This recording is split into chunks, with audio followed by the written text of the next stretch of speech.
Hey there, Alex here. If you're into Android phones, you probably own an HTC phone before. They were the ones who built the first Android phone, the first Nexus phone, and started the trend of building solid smartphones with stereo speakers. But it's been mostly downhill for HTC since then. While HTC held on to their precious metal body, other manufacturers have been doing a lot of improving of their own. Not just in terms of build quality, but useful features too. While last year's HTC 10 was a quietly brilliant phone, it still pales in comparison to what Samsung had to offer on the S7 Edge with its gorgeous display, great camera, and a body that is not only premium but also water resistant. So this year, the HTC is shaking things up with a new series of smartphones with a fresh new look. So without further ado, let's take a closer look at the HTC U Ultra. The design and construction of the phone might not be the most original idea, but HTC did enough to make this a unique looking phone still. The glass back has a nice metallic sheen, and the way the metal frame extends into the back glass at a USB Type-C port is a nice little touch too. Personally, I'm not a huge fan of having glass on the back of the phone. It's a fingerprint magnet, and since it's glass, it has a tendency to crack. While HTC has included a case in the box to help with the fingerprint magnet part, I don't think it'll protect the glass from cracks. Staying true to the Ultra name, this is a pretty sizable phone. It has a 5.7-inch Super LCD 5 display with Quad HD resolution. And like most Super LCD displays, it has nice looking colors, viewing angles, and outdoor visibility. Below the screen you'll find a capacitive fingerprint sensor that doubles as the home button, as well as the usual navigation buttons on an Android phone. I'm sure you have noticed by now that secondary display at the top right corner of the phone. HTC took a page right out of LG's playbook. It even works mostly the same. I can use it to show my upcoming events, favorite contacts, music player, weather forecast, favorite apps, or just a reminder for myself. My favorite use of that second display is actually just for notifications. It's nice to be able to quickly see what's new on the phone, and it's especially useful when I'm playing a game and a notification comes in. Just like on the LG V20, I like the little conveniences that this second display brings, but I don't think it's something that's going to change the way people use their phone. Audio experience is something that HTC has been known for, and the HTC U Ultra is no different. It has two speakers, a more traditional one at the bottom providing most of the volume, and a call speaker at the top supplementing a little. It doesn't sound as loud as having two full front-firing speakers, but it still sounds better than most phones. Something you won't find on a phone is the headset jack. What we get instead is a pair of USB Type-C earphones that comes bundled with the phone. It's supposed to be able to scan my ears and tailor the audio to suit me, and it can even adjust the output accordingly based on ambient noise. That's all great, but I'm more of a wireless earphones person, and these features only work with included earphones. The thing is, I'm not really sure why HTC left out the headset jack or why they didn't use better speakers on the U Ultra. On such a large device, I'm pretty sure they could have added these features if they wanted to. Worst of all, the phone is only packing a 3000 mAh battery, which is the same battery size as the one in the much smaller HTC 10. Which really makes me wonder, what's taking up so much space inside the phone? That secondary display? Or that new glass finish?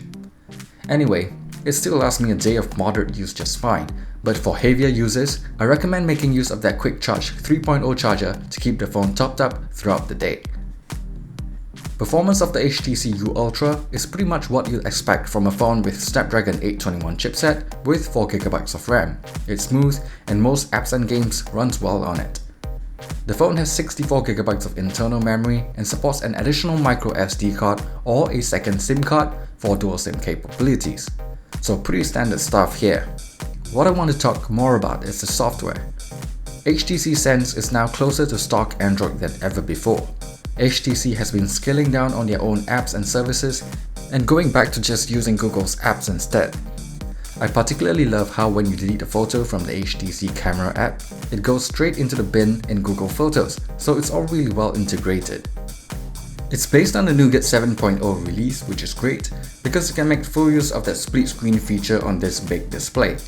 It also comes with some minor enhancements from HTC, and one of them was actually supposed to be a personal assistant feature of sorts, called HTC Sense Companion.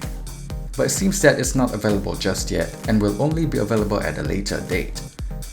Performance-wise, despite using the same processor as the Google Pixel, the user interface doesn't feel quite as smooth or responsive.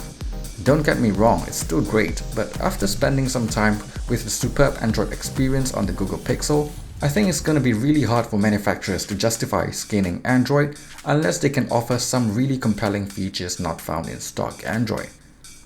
Moving on, the HTC U Ultra has a 12 megapixel camera on the back with f1.8 aperture, 1.55 micrometer pixel size, optical image stabilization, face detection autofocus, and laser detection autofocus.